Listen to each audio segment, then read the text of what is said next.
नमस्कार दोस्तों, आज की इस वीडियो में हम बात करेंगे कक्षा 10 विज्ञान अध्याय 3 धातु और अधातु केमिस्ट्री के बारे में हम बात करेंगे, जो कि एग्ज़ाम की दृष्टि से बहुत ही महत्वपूर्ण है। आज इसके ऑब्जेक्टिव क्वेश्चंस के बारे में हम बात करेंगे, जो कि बहुत बार बोर्ड एग्ज़ाम में भी आ चुके हैं ऐसे प्रश्न। तो आप स्टेप बाय स्टेप लर्न करें। हम नेक्स्ट अपने क्वेश्चंस पर चलते हैं। पहला प्रश्न है हमारा प्रश्न संख्या 1, निम्न में से कौन सी धातु ठंडे जल के साथ हाइड्रोजन गैस निकालती है। इसमें हमारा पहला है ऑप्शन ए तांबा, ऑप्शन बी है सोना, ऑप्शन सी है पोटेशियम, ऑप्शन डी है हमारा एल्युमिनियम। तो देखिए, इसमें से हमें बताना है कि कौन से ऐसा धातु है जो ठंडे जल के साथ क्रिया करके हाइड्रोजन गैस निकालती है। तो देखिए, इसमें से वो धातु है पोटेशियम। पोटेशियम की यदि हम ठंडे जल के साथ क्रिया कराते हैं तो इससे हमें हाइड्रोजन गैस प्राप्त होती है। तो सही आंसर होगा हमारा option number C. Next question है हमारा क्वेश्चन नंबर 2, निम्नलिखित में से कौन सी धातु जल के साथ सामान्य ताप पर क्रिया करती है। ऑप्शन ए है Cu कॉपर, ऑप्शन बी है Na सोडियम, ऑप्शन सी है एल्युमिनियम, ऑप्शन डी है Mg मैग्नीशियम। तो देखिए, इसमें से जो Na है सोडियम, ये सामान्य ताप पर जल के साथ क्रिया करती है। तो सही आंसर होगा हमारा option number B. Next question है हमारा क्वेश्चन नंबर 3, धातु के ऑक्साइड सामान्यतः होते हैं। ऑप्शन ए अम्लीय, ऑप्शन बी क्षारीय, ऑप्शन सी उभयधर्मी, ऑप्शन डी उदासीन।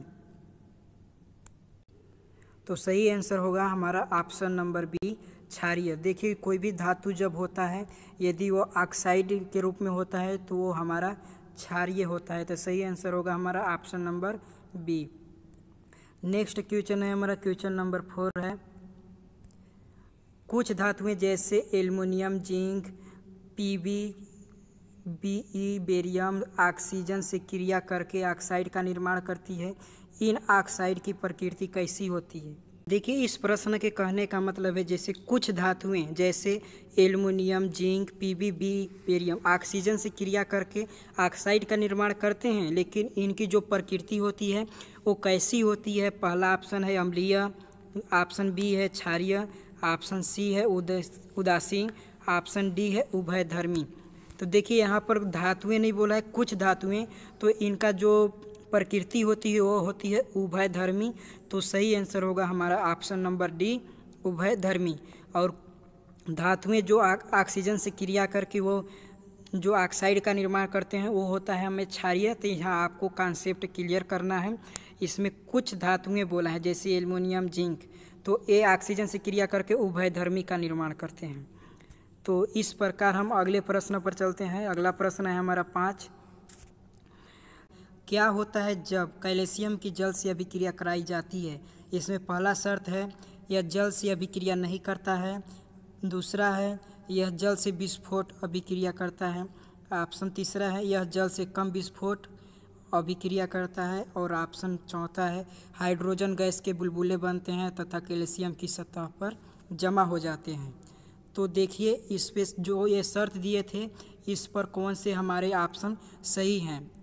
इसमें पहला ऑप्शन है पहला तथा चौथा, यानी कि यह जल से अभिक्रिया नहीं करता है और हाइड्रोजन गैस के साथ बुलबुले बनते तथा कैल्शियम की सतह पर जमा हो जाते हैं। ऑप्शन बी है दूसरा तथा तीसरा, यानी कि यह जल से विस्फोटक अभिक्रिया करता है और यह जल से कम विस्फोटक अभिक्रिया करता है। और तीसरा ऑप्शन नंबर सी है हमारा पहला तथा दूसरा, यानी यह जल से अभिक्रिया नहीं करता, यह जल से विस्फोट अभिक्रिया करता है। और लास्ट ऑप्शन है हमारा ऑप्शन नंबर डी तीसरा तथा चौथा, यानी कि यह जल से कम विस्फोटक अभिक्रिया करता है और हाइड्रोजन गैस के बुलबुले के साथ तथा कैल्शियम के सतह पर जमा हो जाते हैं। तो सही आंसर होगा हमारा ऑप्शन नंबर डी तीसरा तथा चौथा, यानी कि हमारा जो कैल्शियम की जल से क्रिया कराई जाती है तो वो जो होती है यह जल से कम विस्फोटक अभिक्रिया करता है और हाइड्रोजन गैस के साथ बुलबुले बनते हैं और कैल्शियम की सतह पर जमा हो जाते हैं। तो हमारा सही आंसर होगा हमारा ऑप्शन नंबर डी। नेक्स्ट प्रश्न है हमारा प्रश्न नंबर 6, आयरन का निम्न में से कौन सा ऑक्साइड आयरन के जलवाष्प से देर तक अभिक्रिया के परिणाम स्वरूप प्राप्त होता है? आयरन जो निम्न में से कौन सा ऑक्साइड आयरन है जो जलवाष्प से देर तक अभिक्रिया के परिणाम स्वरूप प्राप्त होता है?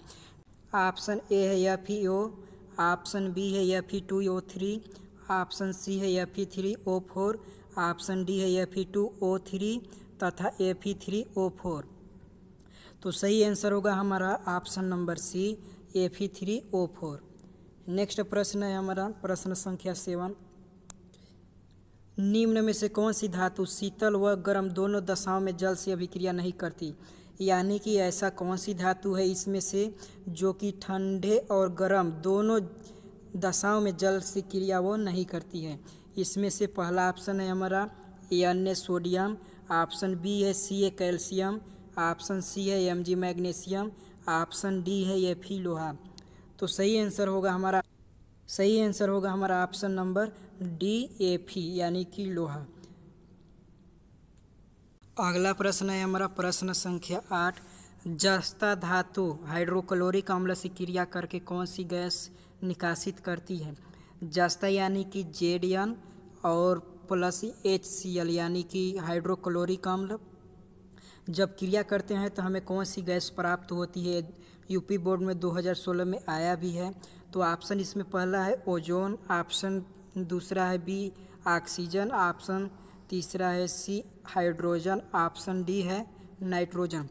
तो देखिए जिंक यानी Zn और HCl का दोनों का क्रिया हम कराते हैं तो हमें हाइड्रोजन गैस प्राप्त होती है। तो सही आंसर होगा हमारा ऑप्शन नंबर सी। नेक्स्ट प्रश्न है हमारा प्रश्न संख्या 9। सांद्र हाइड्रोक्लोरिक अम्ल HCl तथा सांद्र नाइट्रिक अम्ल HNO3 को 3:1 में मिलाने पर निर्मित मिश्रण की प्रकृति कैसी होती है? ऑप्शन ए है कठोर, ऑप्शन बी है क्षारीय, ऑप्शन सी है संक्षारक, ऑप्शन डी है मृदु। HCl और HNO3 को 3:1 में मिलाने पर यहाँ पर मिलाने पर मिश्रण का जो प्रकृति होगा वो संक्षारक होगा। तो सही आंसर होगा हमारा ऑप्शन नंबर सी संक्षारक। प्रश्न संख्या 10 है। तनु सल्फ्यूरिक अम्ल और मैग्नीज से अभिक्रिया करके किसका निर्माण करता है? इसमें ऑप्शन ए है MnSO4, ऑप्शन बी है Mn2O3, ऑप्शन सी है MnO4, ऑप्शन डी है MnO। तो देखिए सल्फ्यूरिक अम्ल और मैग्नीज जब क्रिया करेंगे तो सल्फ्यूरिक अम्ल का जो H2 होता है वो उत्पाद में अलग हो जाएगा और H2 के जगह पर Mn हो जाएगा। तो सही आंसर होगा हमारा ऑप्शन नंबर ए MnSO4। तो ये मेरा लास्ट क्वेश्चन था और आपको ये वीडियो कैसे लगा आप कमेंट बॉक्स में मुझे ज़रूर बताइएगा। और यदि ज़रा सा भी ये वीडियो आपको पसंद आई हो तो लाइक, सब्सक्राइब और शेयर कर दीजिएगा।